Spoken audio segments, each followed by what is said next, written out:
হয়, আমি নমিতা সৈন্যক আমি আপোনালোকে চাই আছে বিপুল মানে ভোটত তেওঁক জয় কৰি দি আহিছে, কিন্তু জয় কৰি দিয়াৰ পিছত তেখেত এতিয়া নোহোৱা হৈছে। ক'ত গৈছে কি সমাজে আমি গম নাপাওঁ। আপোনালোকে যদি বিশেষজ্ঞ কৰিব পাৰে ভাল কথা, এইটো আমাৰ দাবী। দেখা গৈছে বহুত সংখ্যক মানুহে আজি আপোনালোকে বহিছে, এইখিনি আলোচনা কৰিছে নিশ্চয়। গতিকে আপোনালোকে এতিয়া কি সিদ্ধান্ত ল'লে? আমি সিদ্ধান্ত লোৱাৰ ভিতৰত একো সিদ্ধান্ত লোৱা নাই। আমি দাবী কৰিছোঁ প্ৰশাসনক বা আমি সংবাদদাতাক দাবী কৰিছোঁ যে তেখেত ক'ত আছে আমাক অনতি পলমে আমাক আনি দিব লাগে। ফোনত যোগাযোগ কৰিছিলে? নাই, চুইচ অফ হৈ আছে। ঘৰত আছে নাই? ঘৰত নাই। তেখেতৰ মা দেউতা আছে? মা আছে, বাবা আছে। তেখেতৰ লগত কথা পাতিছিলে আপোনালোকে? হয়। কি কৈছে তেখেতে?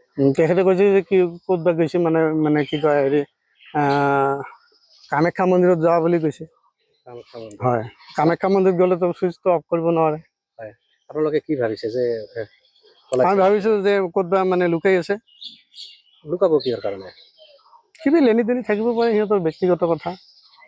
কিন্তু আমি ৰাইজে থাকিব পাৰে, কিন্তু আমি ৰাইজে কষ্ট পাইছোঁ, দুখ পাইছোঁ তেখেতক।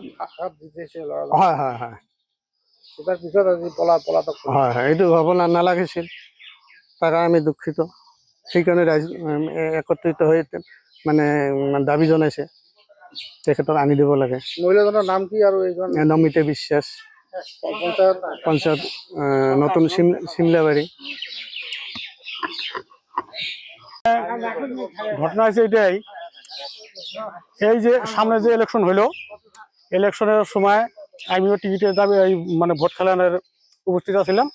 উপস্থিত থাকার পরে তা বলে আমার যে পার্টি টার্টি কিছু মানুষ আছিল, মানুষ থাকার পরে কিছু মানুষ আমাকে কইল যে না তুমি বসে যাও, ইনি খেলাক। তার নাম হলো নারায়ণ। তার মানে ইনি খেলাইলো। হ্যাঁ, নারায়ণ নমিতা সরকার আর কি। তারপরে এটা নিয়ে এখন আমরা সবাই তার মধ্যে সহযোগিতা করলাম, কাটাকাটি করলাম, তাকে জিতাইলাম। জিতানোর পরে আমরা এখন দুই চারজন যাই রাইজ আছি। হ্যাঁ, তো আজকে পলাইছে কিবা না পলায় নাই, কোনো জায়গায় শ্বশুর বাড়ি গেছে, তা আমার শুনে যাওয়ার কথা দরকার আছিল দুই চারজনের কাছে। কিন্তু আমরা এখন রাত পর শুনি যে কালকে সকালের থেকে না এই মেম্বারও নাই, মেম্বারে জামাইও নাই, কেউই নাই। কেন কেরা কোনে গেল আজ পর্যন্ত আমাদের খুঁজেই তাকে পাওয়া গেল না। কেন কেউ নিয়েই গেল না, কোনো জায়গায় হারায় পলাই গেল। কি করলে তো এখন আমরা তো খবর পাইলাম না। এই খবর ওই জন্যই যে আসলে যে কি আছিল সদস্যগৰাকী আছিল, এতিয়া কি ঘৰত আছে নেকি? এতিয়া তো ঘৰত নাই, তালা মাৰিছে নেকি? ঘৰত তালা মাৰা আছিল। আপোনালোকে এই গাঁৱৰে মানুহ হয় নেকি? আমি এই ঘৰৰ মানুহ, মানে গাঁৱৰ মানে ওচৰৰে মানুহ। ক'ত গৈছে আপুনি জানেনে? এইটো মই নাজানাৰ কাৰণতে কথাগুলো কৈ আছো। আপুনি নাজানে? না, এই গাঁৱৰ মানুহ নাজানে? গাঁৱৰ মানুহ নাজানে। ক'ত বা গৈছে কোনো খবৰে নাই, কোনো সন্দেহ হয় নেকি কোনোবা মানুহে লৈ গৈছে বুলি? সন্দেহ হলে কাক সন্দেহ কৰিম এতিয়া? ঘটনা হৈছে আমি জানা না, যেহেতু নাজানো যে কথাটো, এটা আমি একজন সন্দেহ কৰি লাভ নাইতো। তার হচ্ছে ব্যক্তিগত কথা। এইটো লোহাজানি কুটিপাড়া বুলি কয়। কোন গাঁও পঞ্চায়ত হয়? গাঁও পঞ্চায়ত আমার ওই যে নতুন শিমলাবাড়ি, আগত বড়হাট আছিল, এতিয়া শিমলাবাড়ি হওয়া নাই, হবো আর কি নতুন। বহুত রাইজে গোট খাইছে। আমার লোহাজানি ৮ আর ৯ দুইটা মানে বুধর মেম্বার, জিকে মেম্বার দুজন। এটা নমিতা বেলা সরকার, আর এজন আছে আমার ৯ নম্বৰ ওয়াৰ্ডৰ, তাৰ নাম কুসুম বৰ্মন। দুজনে ঘৰেৰ পৰা নাই, ক'ত গৈছে আমি নাজানো। কিন্তু এটা কথা, ৰাইজে বহুত কষ্ট কৰি তাক ভোট দি জিকাইছে।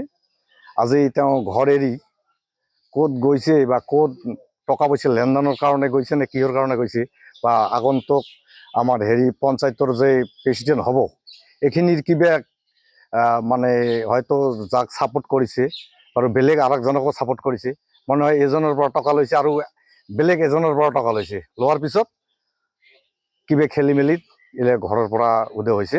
আমি ৰাইজে বিচাৰি তাক নাপালোঁ, আৰু মোবাইলখিনিও চুইচ অফ কৰিছে।